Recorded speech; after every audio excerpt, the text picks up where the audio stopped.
ইরানের পরমাণু কর্মসূচি নিয়ে ৩০ বছর ধরে একই ধরনের মিথ্যাচার করে আসছে ইহুদিবাদী ইসরায়েলের প্রধানমন্ত্রী বেনিয়ামিন নেতানিয়াহু, একজন ব্যক্তি যিনি শুধু মিথ্যাবাদী নন, বরং বিশ্বের সামনে নিজেকে প্রমাণ করেছেন একজন খুনি, যুদ্ধ উস্কানিদাতা এবং পরিকল্পিত সন্ত্রাসী হিসেবে।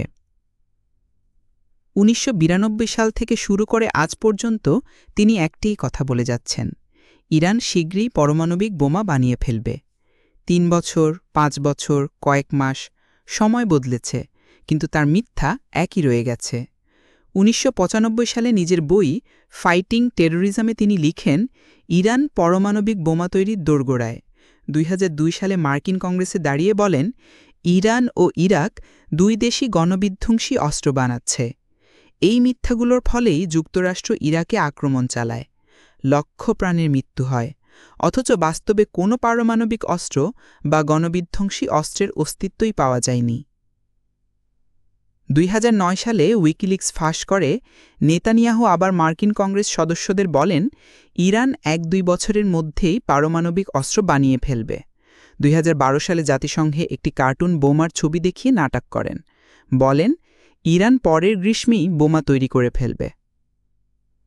আজ ৩ দশক পার হয়ে গেছে, ইরান এখনও কোনো পরমাণু অস্ত্র বানায়নি, আর যুক্তরাষ্ট্রের জাতীয় গোয়েন্দা সংস্থাও বলছে ইরান অস্ত্র বানাচ্ছে না।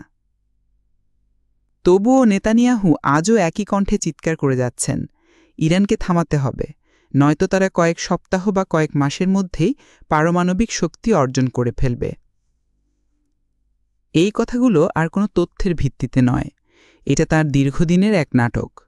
নিজের দখলদার রাষ্ট্রের দমনপীড়নকে বৈধতা দিতে এই মিথ্যা প্রচারই তাঁর রাজনৈতিক অস্ত্র। নেতানিয়াহু শুধুমাত্র একজন মিথ্যুক নন, তিনি গাজায় শিশু হত্যা করেন, হাসপাতাল ও সংবাদ মাধ্যমে বোমা মারেন।